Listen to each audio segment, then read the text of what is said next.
বাড়িতে 4টে আলু থাকলেই আপনার এই সহজ ডিনার রেসিপিটা করে নিতে পারবেন। আর তারই সাথে থাকবে একটা সহজ পরোটার রেসিপিও। আশা করি এই দুটো রেসিপি আপনাদের নিশ্চয়ই ভালো লাগবে। আর তাছাড়াও এই দুটো রেসিপি একদম পারফেক্টলি করার জন্য সাথে থাকবে অনেক tips and tricks. By the way, আমি শেফ অতনু, আপনারা দেখছেন অতনু রান্নাঘর। আর আজকে আমাদের রেসিপি ডিনারের। আচ্ছা, সবার প্রথম আমি এখানে পরোটাটা বানানোর জন্য একটা বোল নিয়ে নিয়েছি। আর তাতে নিয়ে নিচ্ছি 4 কাপ ময়দা, ওজনে 200 গ্রাম। তারই সাথে দিয়ে দিচ্ছি স্বাদ মতো নুন আর অল্প একটু গুঁড়ো চিনি। বেশ, এবার এই ড্রাই ইনগ্রিডিয়েন্টসগুলোকে একবার ভালো করে প্রথমে মিশিয়ে নিন। যখনই একবার এটাকে ভালো করে মেশানো হয়ে যাবে, তখন এখানে আপনাদের দিয়ে দিতে হবে উষ্ণ গরম জল। জলটা কিন্তু আবার খুব বেশি গরম রাখবেন না, হাত ছাওয়া গরম জল দিয়ে এটাকে ভালো করে একবার মেখে নিতে হবে। প্রথমবারই কিন্তু অনেকটা জল দিয়ে দেবেন না, অল্প অল্প করে জল দিয়ে একটা সফট ডো মেখে নেবেন।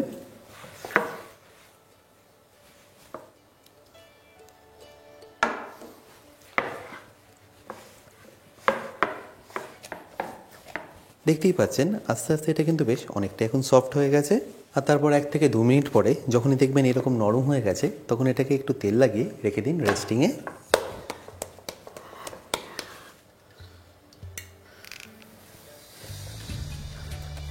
ব্যাস, এবার তেলটা লাগিয়ে রেখে ঢাকা দিয়ে রেখে দিন মিনিমাম 10 থেকে 15 মিনিটের জন্য। আর ময়দাটা যতক্ষণ রেস্টিংয়ে আছে ততক্ষণ আমি আপনাদের আলুর রেসিপিটা বানিয়ে দেখাচ্ছি। তার জন্য দেখুন আমি এখানে একটা আমুল দিস্তি নিয়ে নিয়েছি, যার মধ্যে আমাদের দিয়ে দিতে হবে 2 চা চামচ গোটা ধনে, তারই সাথে 1 চা চামচ মৌরি। তারপর এটাকে ভালো করে একবার ক্রাশ করে নিন। আমি এটা আমুল দিস্তিতে করছি, বাট আপনারা চাইলে কিন্তু এটা মিক্সির মধ্যে ইজিলি গ্রাইন্ড করে নিতে পারেন। এরপর যখনই দেখবেন এটা খুব ভালোভাবে ক্রাশড হয়ে গেছে, তখন দেখুন এর মধ্যে আর কি দিয়ে দিতে হবে। প্রথমে দিয়ে দিচ্ছি অল্প একটু আদা, তারই সাথে 8 থেকে 10টা কাঁচা লঙ্কা ঝালের জন্য। আর এরই সাথে দিয়ে দিন অল্প একটু ধনে পাতাও।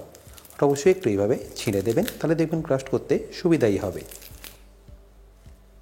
আচ্ছা, এটাকে ক্রাস্ট করার আগে অল্প একটু নুন এখানে অ্যাড করবেন। তারপর ভালোভাবে এটাকে ক্রাস্ট করে নিন।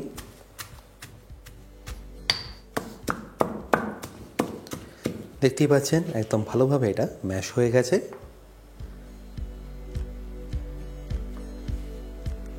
এবার আলুর রেসিপিটা বানানোর জন্য আমি এখানে একটা কড়াই নিয়ে নিচ্ছি। তারপর গ্যাসটা অন করে নেবো। আর কড়াইটা একটু গরম হয়ে গেলে তাতে দিয়ে দেবো সাদা তেল।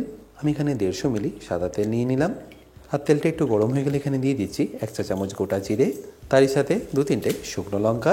তারপর রঙের জন্য যাবে 1 চা চামচ হলুদ গুঁড়ো, আর তারই সাথে যাবে 1.5 চা চামচ কাশ্মীরি লঙ্কার গুঁড়ো। তারপর একবার ভালো করে মিশিয়ে নিয়ে যে পেস্টটা করেছি সেটা এখানে দিয়ে দিতে হবে। এবার এটাকে ততক্ষণ মিশিয়ে নিই যতক্ষণ আদা কাঁচা গন্ধটা চলে যাচ্ছে। আচ্ছা, এবার এই মশলাটা যখনই দেখবেন একটু কষে এসছে, তখন এখানে আপনাদের দিয়ে দিতে হবে স্বাদ মতো নুন, তারই সাথে একটু বিট নুন আমি এখানে দিয়ে দিলাম। এছাড়াও চাইলে আপনারা এখানে একটু হিংও অ্যাড করতে পারেন। তারপর এটাকে ভালো করে একবার মিশিয়ে নিন। আর এটা যখনই দেখবেন খুব ভালোভাবে মেশানো হয়ে গেছে আর সাইড সাইড থেকে এইভাবে তেল ছাড়া শুরু করেছে, তখন এখানে আপনাদের দিয়ে দিতে হবে অল্প একটু জল, যাতে মশলাগুলো জ্বলে না যায়।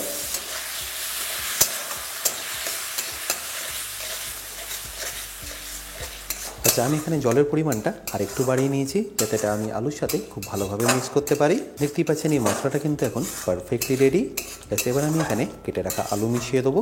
আমি এখানে 4টে আলুকে বয়েল করে নিয়ে এইভাবে ছোটো ছোটো করে কেটে নিয়েছি। এটাকে আমি ডাইরেক্টলি কড়ার মধ্যে দিয়ে দিচ্ছি। ব্যাস, এবার ফ্লেমটাকে স্লো রেখে এটাকে আপনাদের ভালো করে মিশিয়ে নিতে হবে। এবার এই আলুটা যতক্ষণ না পারফেক্টলি মশলার সাথে কুক হচ্ছে, ততক্ষণ এটাকে ভালো করে মেশাতে থাকুন।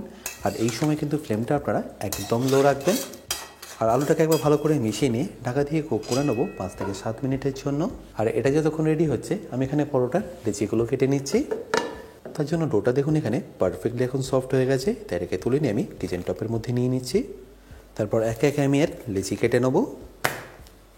দেখতেই পাচ্ছেন এটা এখন কতটা সফট হয়েছে।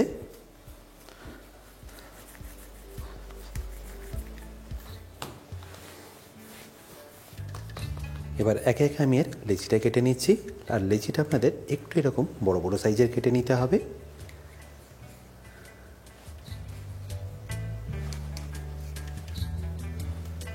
এবার এক একটা লেচিকে এরকম গোল করে সাইডে রেখে দিন একটু রেস্টিংয়ের জন্য। তারপর এটাকে আমি বেলে নেব। আর এর মাঝে মাঝে এটাকে কিন্তু একবার অবশ্যই মিশিয়ে নেবেন, নাহলে কিন্তু নিচে এটা লেগে যাওয়ার একটা সম্ভাবনা থাকবে।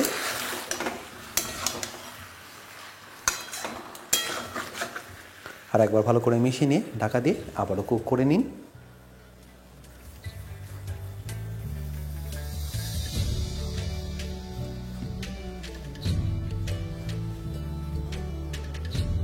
ব্যাস, এবার এটাকে অল্প একটু তেল দিয়ে ঢাকা দিয়ে রেখে দিন 5 থেকে 7 মিনিটের জন্য।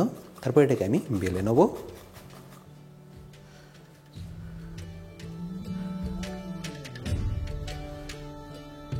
আর এবার দেখুন আলুটাও প্রায় 70% এখন কুক হয়ে গেছে।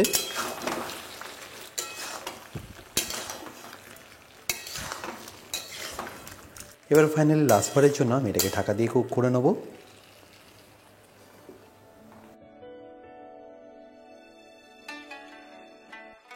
আচ্ছা, এবার কিছুক্ষণ রেস্টিংয়ের পরে আমি এখানে একটা পরোটা আপনাদের বেলে দেখাচ্ছি। আচ্ছা, সর্বপ্রথম এখানে আপনাদের বড় গোল করে এটাকে বেলে নিতে হবে।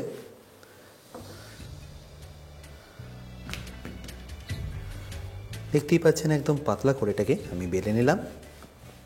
এবার এর মধ্যে আপনাদের দিয়ে দিতে হবে অল্প একটু সাদা তেল, আর তারই সাথে সামান্য একটু ময়দা। তারপর এটাকে ভালো করে একবার মাখিয়ে নিন। আর ভালো করে মাখিয়ে নেওয়ার পরে এই সাইড থেকে আপনাদের এটাকে প্রথমে ফোল্ড করে নিতে হবে ঠিক এইভাবে। তারপর অপর দিকটাকে আপনারা ঠিক এই একইভাবে ফোল্ড করে নিন। আর ফোল্ড করার পরে এর উপরে আর একটু ময়দা ছড়িয়ে দিন, যাতে লেয়ারগুলো পরে পারফেক্টলি খোলে। তারপর ঠিক এইভাবে এটাকে ফোল্ড করে দিন।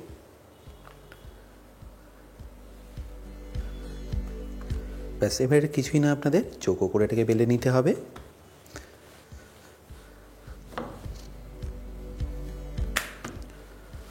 ব্যাস, এরকম চৌকো করে বেলা হয়ে গেলে এটাকে আপনারা ভেজে নিন।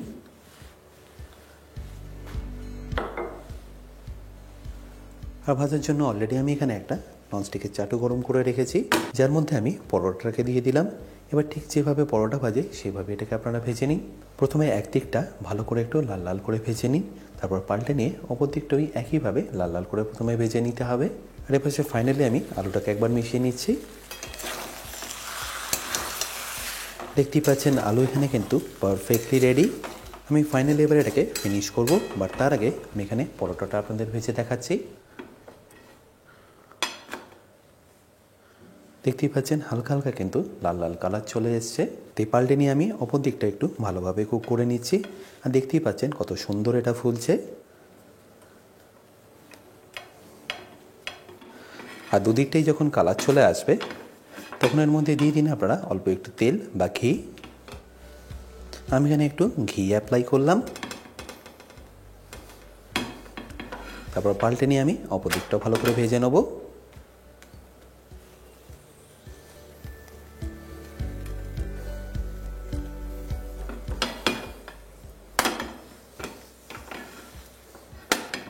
ব্যাস, তারপর দুদিকটা লাল লাল করে ভাজা হয়ে গেলেই পরোটাটা আপনাদের পারফেক্টলি রেডি। ব্যাস, এবার এটাকে তুলে নিয়ে আমি আপনাদের আরও একটা পরোটা ভেজে দেখাচ্ছি।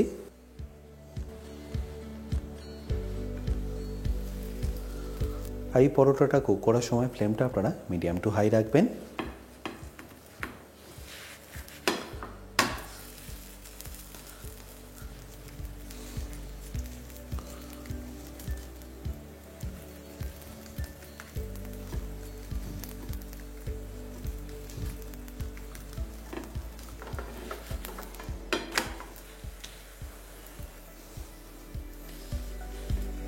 দেখতেই পাচ্ছেন প্রত্যেকটা পরোটা একদম পারফেক্টলি ফুলছে, আর এর লেয়ারগুলো দেখুন একদম পারফেক্টলি ছেড়ে যাচ্ছে।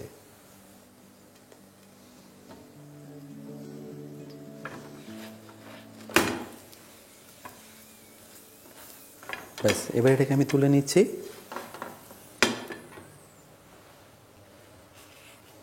আচ্ছা, আমি এখানে আপনাদের আরও একটা বেলে দেখাচ্ছি।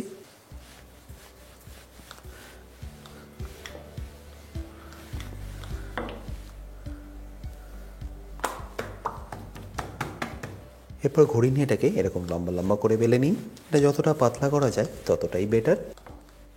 এরপর এর মধ্যে অল্প একটু তেল দিয়ে দিন। তারপর তেলটাকে একবার ভালো করে মাখিয়ে নিয়ে দিয়ে দিন উপর থেকে একটু ময়দা।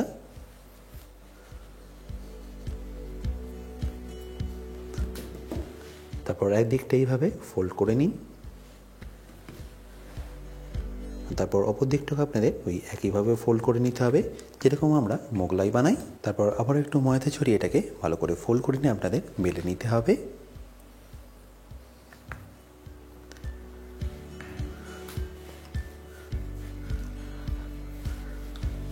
ব্যাস, তারপর এটাকে আমি সেঁকে নিচ্ছি। এরপর একদিকটা যখনই দেখবেন একটু লাল লাল করে ভাজা হয়ে গেছে পাল্টে নিয়ে অপর দিকটাও কুক করে নিন। এরপর আমি এই দিকটায় ঘি অ্যাপ্লাই করে দিচ্ছি। আবারও বলছি, আপনার চাইলে কিন্তু এটা তেল দিয়েও করে নিতে পারেন।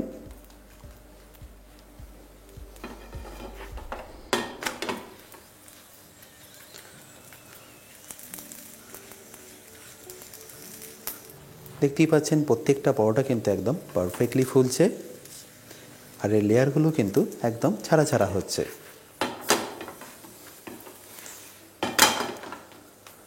ব্যাস, এবার এটাকে গরম গরম পরিবেশন করুন। এবার ফাইনালি আমি আলুটাকে এখানে ফিনিশ করে নেব। তার জন্য আপনাদের এখানে একটু অল্প কুচনো ধনেপাতা দিয়ে দিলেই হবে।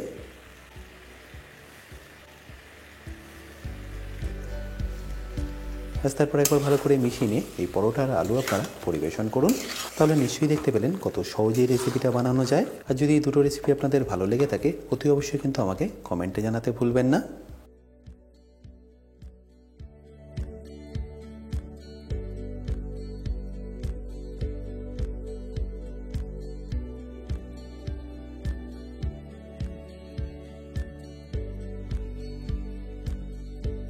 বাই দ্য ওয়ে, আমি শেফ অতনু, আপনারা দেখছিলেন অতনু রান্নাঘর। দেখা হচ্ছে আপনাদের সাথে একটা নতুন রেসিপি নিয়ে নেক্সট এপিসোডে। ভালো থাকবেন, সুস্থ থাকবেন।